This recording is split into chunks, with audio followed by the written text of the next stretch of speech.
안녕하십니까? 바쁜 일상 속에서 때로는 잠시 멈추어 우리 존재의 근원에 대한 깊은 질문을 마주할 때가 있습니다. 오늘 우리는 기독교 신앙의 가장 중심에 있는 질문, 바로 십자가의 속죄는 왜 반드시 필요했는가에 대해 함께 묵상하고자 합니다. 사랑과 자비의 하나님께서 왜 그토록 끔찍하고 고통스러운 방법을 택하셔야만 했을까요? 왜 그냥 내가 너희를 용서하노라 한마디로 모든 것을 끝내실 수는 없었을까요?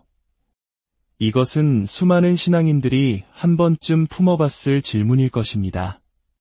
오늘 이 이야기가 여러분의 마음에 깊은 울림을 준다면 이 은혜의 말씀을 주변 분들과 함께 나누어 주십시오. 여러분의 구독과 공유는 이 채널이 계속해서 어두운 세상에 작은 빛을 비추는 데 큰 힘이 됩니다. 이 말씀을 듣는 모든 분들 위해 하나님의 크신 평강이 함께 하시기를 기도합니다. 자, 이제 기도의 시간으로 이 깊은 여정을 시작하겠습니다. 하늘에 계신 우리 아버지 하나님, 오늘 저희는 신앙의 가장 심오한 질문 앞에 섰나이다. 왜 당신의 독생자 예수 그리스도께서 십자가에 달려야만 했는지 그 속죄의 필연성에 대해 묵상하고자 합니다. 저희의 짧은 지혜로는 그 깊이와 넓이, 그 풍성함을 다 헤아릴 수 없음을 고백합니다. 성령의 능력으로 저희의 마음과 생각을 열어주시어 그저 역사 속의 한 사건이 아니라 바로 나를 위해 일어날 수밖에 없었던 그 필연적인 사랑의 사건을 깨닫게 하옵소서. 우리를 위해, 그리고 아버지 당신의 영광을 위해 반드시 일어나야만 했던 그 진리를 이해하도록 도와주시옵소서. 우리 주 예수 그리스도의 이름으로 기도합니다. 아멘. 속죄는 왜 꼭 필요했는가? 라는 질문을 던질 때 사람들은 보통 이런 생각을 합니다. 하나님은 자비롭고 사랑이 넘치는 분이시잖아. 그런데 왜 굳이 당신의 외아들이 피 흘리고 모욕당하고 그 끔찍한 고통을 겪게 하셨을까? 그냥 하늘에서 은혜롭게 타락한 피조물들을 용서해 주시면 안 됐던 걸까? 이 질문에 답하기 위해 우리는 두 가지 근본적인 진실을 마주해야 합니다. 첫째, 속죄는 하나님이 어떤 분이신가 때문에 필요했습니다. 그리고 둘째, 속죄는 우리가 어떤 존재인가 때문에 필요했습니다. 오늘날 대중적인 신학이 가장 비참하게 놓치고 있는 두 가지가 있다면 그것은 바로 하나님의 본성과 죄의 본질에 대한 이해입니다. 이 둘 중 하나라도 제대로 이해한다면 성경 전체와 구속의 역사를 바라보는 우리의 시각은 놀랍도록 깊어질 것입니다. 먼저 하나님이 어떤 분이신지에 대해 이야기하기 위해 창세기 18방으로 가보겠습니다. 하나님께서 소돔과 고모라의 죄악이 심히 무겁다는 부르짖음을 들으십니다. 그분은 친히 내려가셔서 그 부르짖음이 사실인지 확인하겠다고 말씀하십니다. 인간이 이해하기 쉬운 언어로 표현된 것이지요. 그때 믿음의 조상 아브라함이 하나님 앞에 나아와 묻습니다.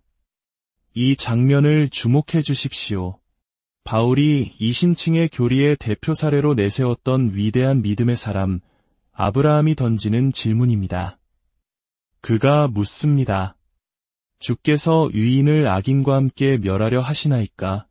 어떻게 보면 이 질문은 하나님을 전혀 모르는 사람의 질문처럼 들립니다. 거룩하신 하나님께서 어떻게 무고한 자와 죄인을 함께 심판하시겠습니까? 제가 학창시절 겪었던 일이 생각납니다. 한 친구가 교실에서 폭죽을 터뜨렸습니다. 선생님은 범인이 누구인지 다 알았지만 아무도 자백하지 않자 반 전체에 벌을 내리셨습니다. 그것은 효과적인 처벌 방식이었을지는 몰라도 결코 정의롭지는 않았습니다. 무고한 학생들을 죄 있는 학생과 함께 벌했기 때문입니다. 인간인 선생님은 그럴 수 있지만 하나님은 결코 그렇게 하지 않으십니다. 아브라함은 잠시 흔들렸지만 이내 성령의 깨우침으로 정신을 차리고 이대한 신학적 고백을 합니다. 그는 이렇게 말합니다. 주께서 이같이 하사 의인을 악인과 함께 죽이심은 부당하오며 의인과 악인을 같이 하심도 부당하니이다. 세상을 심판하시는 이가 정의를 행하실 것이 아니니이까?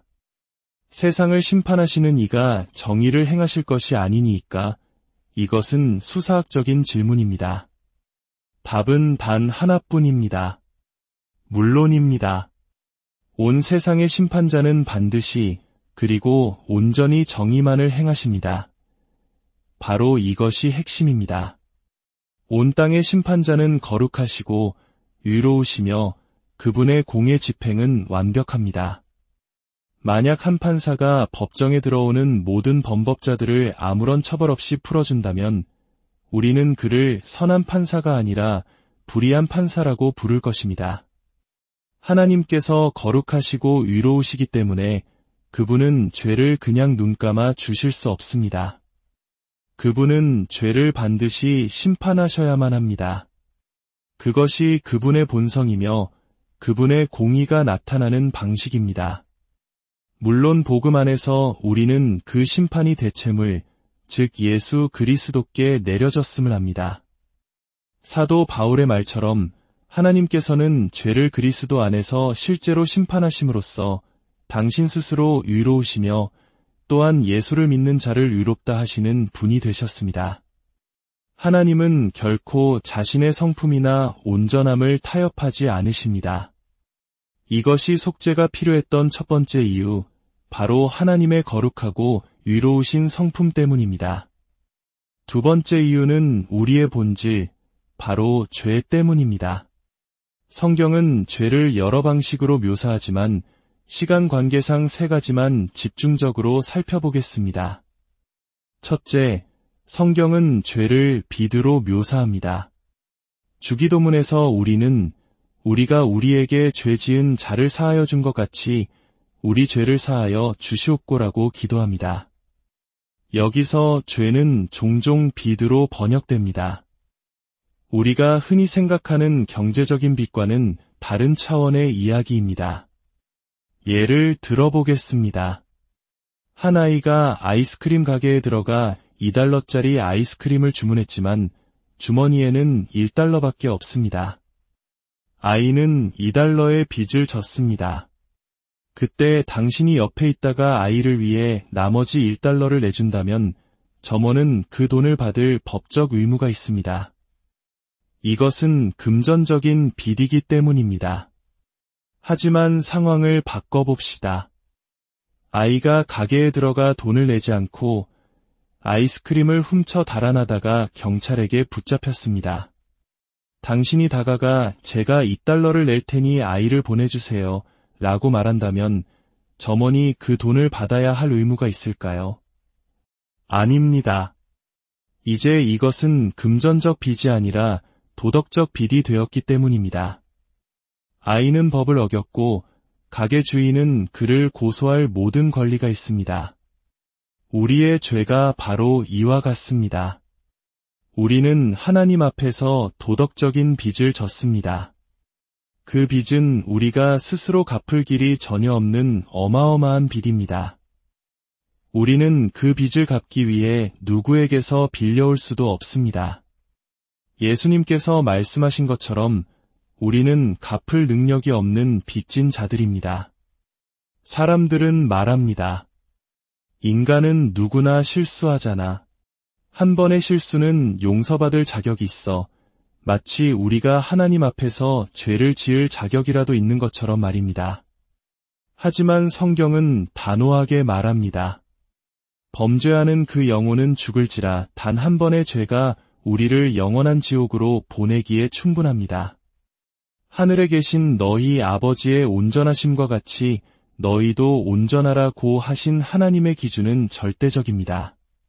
설령 하나님께서 단 한 번의 죄를 허락하셨다 한들 여러분은 그 한 번의 기회를 언제 다 써버리셨습니까?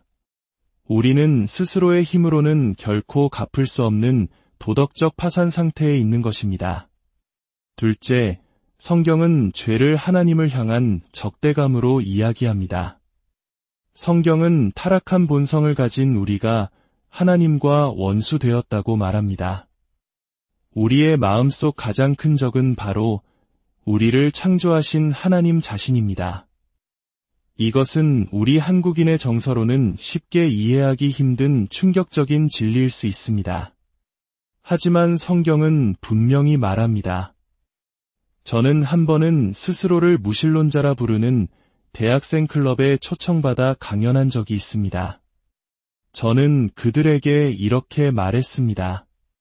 여러분, 저는 오늘 하나님의 존재에 대한 지적인 증거들을 제시하기 위해 이 자리에 섰습니다. 하지만 솔직한 제 마음을 말씀드리겠습니다. 저는 여러분 모두가 이미 하나님이 존재한다는 사실을 알고 있다고 믿습니다. 하나님은 당신 자신을 너무나도 분명하게 여러분에게 나타내 보이셔서 여러분은 아무런 핑계를 댈 수 없습니다. 여러분의 진짜 문제는 지적인 것이 아니라 도덕적인 것입니다. 여러분의 문제는 하나님을 모르는 것이 아니라 그분을 미워하는 것입니다. 그 말을 마치자마자 강연장은 분노와 적의로 가득 찼습니다. 그들의 반응은 제 말이 진실임을 역설적으로 증명해 주었습니다. 성경은 우리가 본성적으로 하나님께 무관심한 것이 아니라 그분을 미워한다고 말합니다.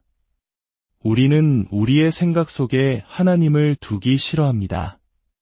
그렇기 때문에 구원은 화해라는 말로 표현됩니다. 끔찍한 전쟁을 끝내는 것입니다. 우리가 위롭다 하심을 얻은 첫 번째 열매가 무엇입니까?